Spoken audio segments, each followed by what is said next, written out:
Bon, pour tout de suite, mesdames, messieurs, on regarde du côté en face de nous. Il est là. Il s'appelle Marco Viviani. Il est vice-président développement stratégique chez Communauto. Bon après-midi, monsieur Viviani.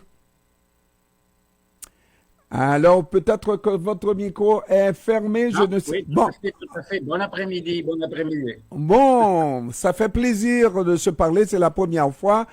Mais quand même pour nous apporter de bonnes nouvelles chez Communauto. D'abord, expliquez-nous c'est quoi la différence entre Communauto, qui est une entreprise de, entre guillemets, location de voitures, par Mhm. rapport aux autres qu'on connaît dans Montréal et peut-être à travers le Canada, les États-Unis, n'est-ce pas? C'est quoi la différence? Alors, nous, on fait de l'autopartage, que ce n'est pas tout à fait la location. Je vous explique. Quand les loueurs traditionnels louent des véhicules essentiellement pour des périodes ou journées, ou souvent plus qu'une journée, et concentrent leur activité dans des centres où les gens ils doivent se rendre. La plupart des gens, ils utilisent la location une fois de temps en temps, à l'aéroport, pour des longs voyages, etc., etc. Mais difficilement, ils pourraient remplacer leur voiture avec la location. Par exemple, parce que c'est au soir, vous avez besoin d'un véhicule, ou une fin de semaine sans préavis, ben vous n'aurez pas la possibilité d'aller en agence qui est probablement fermée, qui a plus de véhicules, etc., etc. L'autopartage, au lieu, est conçu pour répondre à ce besoin de l'auto, pour remplacer l'auto qu'on possède avec un service. Vous pouvez louer une voiture de Communauto pour 30 minutes. Vous pouvez la louer, tout est en libre service. Donc, vous pouvez le faire pour à 3 heures du matin, de 3 heures à 3h30. Vous vous rendrez à la station la plus proche. Vous prenez le véhicule, il n'y a personne. Vous l'ouvrez avec l'application. Vous utilisez le véhicule, vous ramenez. Et une fois par mois, vous recevez votre facture. Ah, L'objectif pour nous est vraiment celle de donner un service comme du transport en commun, mais avec la voiture, pour permettre aux gens de pouvoir utiliser le transport en commun, la marche, les vélos, mais quelquefois, on a vraiment besoin d'une voiture, ben alors, ça pourrait être comme une autre. Monsieur Viviani, dès que vous me dites ça, je sens qu'il y a un membership. Il faut être membre de Communauto, c'est ça? Il faut être enregistré, hein, dans le OK. sens que ben, vous prenez une voiture, personne contrôle, donc il faut que nous, quand vous accédez au service, ben, vous démontrez que vous avez un permis, que vous n'avez pas trop d'accidents dans votre historique, etc., etc. Mais après, ça peut être gratuit, donc un membership, disons, mais gratuite, ou il peut y avoir un frais mensuel que vous payez en fonction du genre des tarifs que vous voulez avoir. C'est Mhm. clair que vous payez rien à l'avance. Ben, quand vous l'utilisez, ça rend un peu plus cher. Si vous voulez l'utiliser plus fréquemment, ben, vous pouvez payer un abonnement mensuel qui peut être 3 $ par mois ou 30 $, dépendamment. Et ben, à ce point-là, vous avez des tarifs à l'utilisation qui sont plus agressifs, plus intéressants. Et puis, ça va tellement bien la formule que Communauto s'agrandit. Là, on annonce de nouvelles stations zones et vous agrandissez votre parc automobile. Est-ce que vous ne risquez pas d'être des concurrents immédiats de ces entreprises de location? En réalité, je veux dire, Communauto existe depuis 29 ans. Donc, ça fait longtemps qu'on serait des compétiteurs des loueurs. Notre trajet moyenne est de quelques heures et de quelques dizaines de kilomètres. C'est ce que vous ne faites ni avec les transports en commun, ni avec les taxis, mais ni de l'autre côté avec la location. C'est vraiment quelque chose qui est au milieu. C'est sûr qu'il peut y avoir des trajets plus longs ou plus courts, mais ça, c'est un peu la moyenne la plupart des déplacements. Typiquement, ou des femmes ménages qui utilisent Communauto, ben, les samedis, à des activités, des courses, des choses, les enfants accompagnés à la fête des amis, etc., etc. Il prend la voiture quelque part en matinée, il la garde jusqu'à la soirée et après, il la rend à disposition pour quelqu'un d'autre. Alors, donc, tu sais, on a un créneau différent. D'ailleurs, pour longtemps, on a eu des partenariats avec les loueurs pour des véhicules plus grands, pour des trajets plus longs, pour quand l'été, les gens veulent partir en vacances, etc.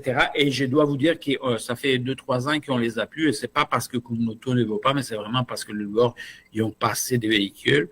Et donc, ils préfèrent ne pas développer des partenariats. Nous, on voit vraiment notre rôle en complémentarité avec les autres, que ce soit le transport en commun, que ce soit la mobilité active et cyclable, que ce soit les loueurs, que ce soit les taxis, etc., etc. Parce qu'on permet aux gens de vivre sans avoir leur auto.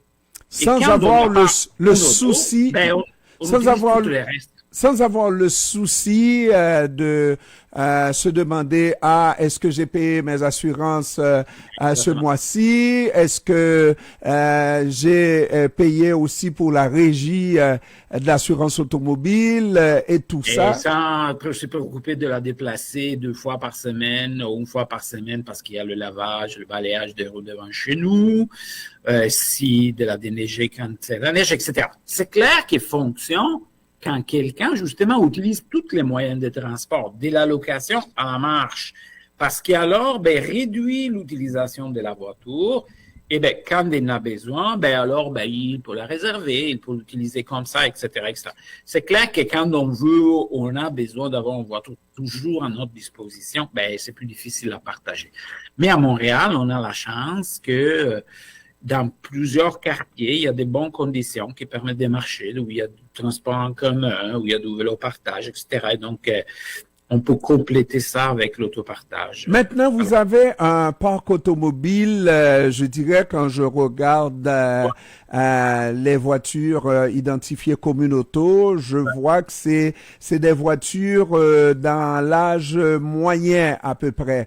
Et là, vous faites des investissements pour avoir plus de stations-zones et agrandir ce parc automobile. Mais bientôt, avez-vous pensé que bientôt, va falloir passer de l'automobile à essence vers l'automobile électrique? C'est d'autres investissements. Tout à fait. Alors, vous voyez, Communauto est le plus grand service des voitures électriques partagées. On a 100 environ maintenant, on va arriver à 150.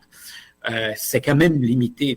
À Montréal, au début de l'année, on avait 2800 voitures, donc 100, c'est pas un chiffre énorme, mais ça reste qu'on est parmi les services de partage et même de location, on est celles qui l'ont de plus. Et on a plusieurs centaines de véhicules hybrides. Depuis plusieurs années, on achetait seulement des voitures ou hybrides ou électriques. Les problèmes, c'est qu'il n'y en a pas. C'est devenu très difficile à cause de la rupture de la chaîne d'approvisionnement des constructeurs d'avoir des véhicules. L'année passée, on avait commandé 100 unités de voitures électriques, on a obtenu 30. Cette année encore, on a commandé 100, on a obtenu 80. Donc, ça s'améliore, mais on n'est pas rendu là. Et malheureusement, même dans l'hybride, on n'est plus capable d'avoir tous les véhicules qu'on a besoin en hybride, et donc on a dû revenir à acheter des véhicules à essence. Mais on sait que le futur, c'est l'électrification de notre parc. Maintenant, dernière question, Monsieur Viviani. Si ce soir, moi je ne suis d'aucune manière en contact avec Communauto, j'ai besoin d'une voiture de Communauto à 1h du matin, est-ce que ça serait possible? Non, hein? Alors, oui et non, je vous explique. Il faut s'enregistrer. Hein? Et ça peut prendre quelques heures. On va en ligne, on insère nos données, etc., etc.